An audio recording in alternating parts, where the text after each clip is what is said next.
ভোলার ২০-২২ লক্ষ মানুষ আসলে খুব দুর্ভাগা। যখন নির্বাচন আসে আমরা অনেক রাজনৈতিক দলের নেতাকে আমরা এখানে দেখি যে নির্বাচনী বিভিন্ন ধরনের ইশতেহার দেয়। তারা মেডিকেল কলেজ করে দিবে, ভোলা বরিশাল সেতু করে দিবে, অনেক কিছু করে দিবে, এটা তারা ইশতেহার দেয়। কিন্তু আমরা দেখি যে আপনার নির্বাচন চলে গেলে তাদের সেগুলো আর হচ্ছে যে আপনার ফুলফিল করা হয় না। সকল কিছু থেকে ভোলাবাসী আমরা বঞ্চিত হয়েছি। এই ভোলায় এত গ্যাস বা এত বিদ্যুৎ থাকা সত্ত্বেও কিন্তু ভোলার তেমন কোনো উন্নয়ন হয় না। প্রত্যাশা থাকবে ভোলার উন্নয়নের জন্য এবং ভোলাকে নদী ভাঙনের হাত থেকে রক্ষা করার জন্য। যারা এই নির্বাচন করছে, প্রার্থী হচ্ছে, সকলের কাছে প্রত্যাশা থাকবে এটা যদি দ্বীপ অঞ্চল, এই দ্বীপ অঞ্চলের ক্ষেত্রে শিক্ষা ব্যবস্থা এবং স্বাস্থ্যসেবা, একই সাথে আমাদের স্থায়ী বেড়িবাঁধ এবং ভোলা বরিশাল সেতু সহ এই দিকে একটু নজর রাখা, এটাই আমাদের প্রত্যাশা। আমরা সাধারণ ভোটাররা সবসময় যাকে পাবো ন্যায় ও ইনসাফের পক্ষে এবং দেশের স্বার্থে, দেশের কল্যাণে যে কাজ করবো তাকেই ভোট দেব।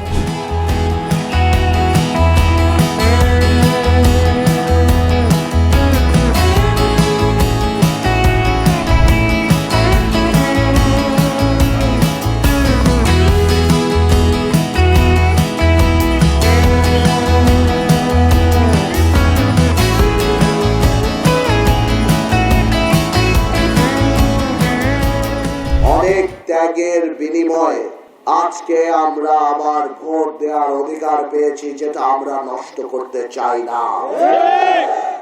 আওয়ামী লীগের সাধারণ ভোটারদের উদ্দেশ্যে আমি বলতে চাই, আমরা দুষ্কৃতিকারীদের বিরুদ্ধে, আমরা ভালো মানুষের বিরুদ্ধে না। আমার হিন্দু ভাই বোনদের বলতে চাচ্ছি, ওনারা যদি ক্ষমতায় আসে তাহলে আপনাদের অস্তিত্ব নিয়ে প্রশ্ন হবেন। কি কথা ঠিক না বেটে? প্রথমে অনেক নাটক করত, কিন্তু পারবেন না নাটক, কারণ ডিএনএ এর মধ্যেই ওই নাটক ঢুকে গেছে, রক্তের মধ্যে ওই নাটক।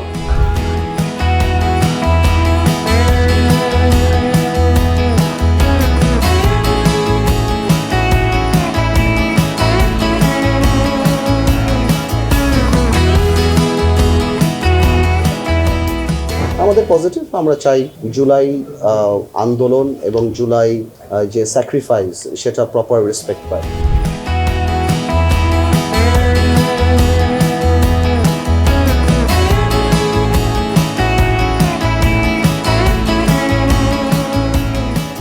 আমি গত ৩-৪ দিনে ভোলার গ্রামে গঞ্জে পায়ে হেঁটে, মোটরসাইকেলে অনেক জায়গায় ঘুরেছি। আমি দেখেছি এখানকার রাস্তাঘাটের অবস্থা খুবই খারাপ। এখানকার খাওয়ার পানি তো দূরের কথা, এমনও রাস্তা আমি দেখেছি মানুষ বলছে বর্ষাকালে মানুষ যদি মারা যায় সে লাশ নিয়ে যাওয়ার কোনো ব্যবস্থা নাই। রাস্তাঘাটের অবস্থা এত খারাপ। আমাদের ভোলা বরিশাল সেতু এখন প্রাণের দাবি হয়ে দাঁড়িয়েছে। আপনাদের দাবি দাবা, আমি যেভাবে সংসদে ভোলাকে প্রতিনিধিত্ব করতে পারবো, আমার বিশ্বাস এই অন্তর দিয়ে এরকম প্রতিনিধিত্ব আর কেউ করতে পারবে না ইনশাআল্লাহ।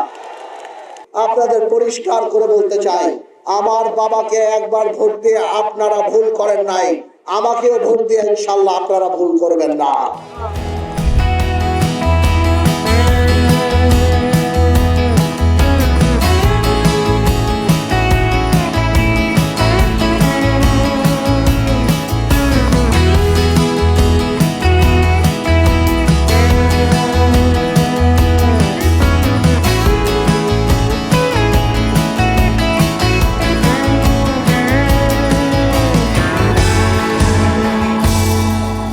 ভোলার নির্বাচনী প্রতিশ্রুতিগুলি আসলে খুবই অত্যন্ত দৃশ্যমান সবার কাছে। নির্বাচনের প্রতিশ্রুতিগুলি আমার ধারণা প্রত্যেকটা প্রার্থীরই এই বেসিক এই কমিটমেন্টগুলি বা এই বেসিক প্রমিসগুলি আপনার নির্বাচনে দেয়া হয়ে গেছে। তার মধ্যে সবচেয়ে বড়টা হলো ভোলার বরিশালের যেই সেতুটা, মেডিকেল কলেজ। আমি পাশাপাশিও ভোলার ড্রাগস একটা মেজর প্রবলেম, সো আমি পাশাপাশি ভোলাকে ড্রাগ জিরো জোন করার জন্য আমি চেষ্টা করছি, আমি এটা প্রতিশ্রুতির মধ্যে রাখি। তারপর ভোলার মানসম্মত চিকিৎসা, মানসম্মত লেখাপড়া এবং ভোলার গ্যাস সেটা জানি সাধারণ মানুষের কাছে চলে যায়, বিকজ ভোলাতে এখানে আপনার পৌরসভাতে অনেক গ্যাস লাইন দেয়া আছে কিন্তু গ্যাসগুলি দেওয়া হচ্ছে না, সেটা একটা আন্দোলন ছিল। মানুষরা যাতে সেই সুবিধাটা পায় সেটাও আমি মাথায় রাখছি। এই সব কিছু মিলিয়ে আর কি আমরা প্রতিশ্রুতিতে রেডি করেছি।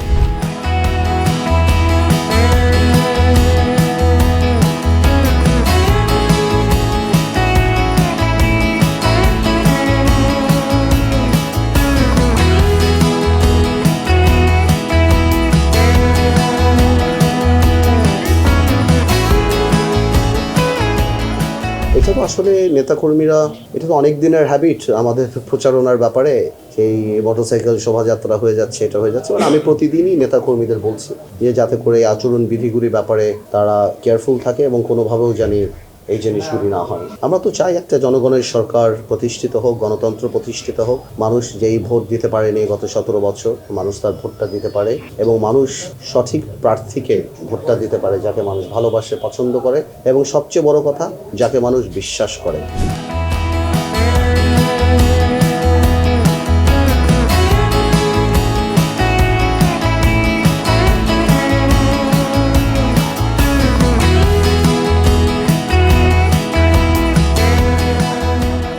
কারণ প্রতিশ্রুতি তো সব রাজনৈতিক নেতাই দেয়।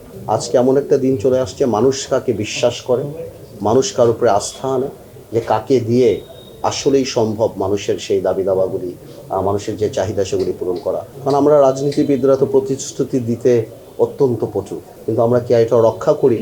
বা মানুষ এটাও চায় যে আমরা যাতে দৃশ্যমান হয়, যাতে আমরা তাদের প্রতিশ্রুতি রক্ষার জন্য কাজ করছি। আমি মনে করি যে মানুষ আমাদেরকে বিশ্বাস করতে চায় এবং যাকে বিশ্বাস করবে মানুষ তাকেই ভোট দেবে।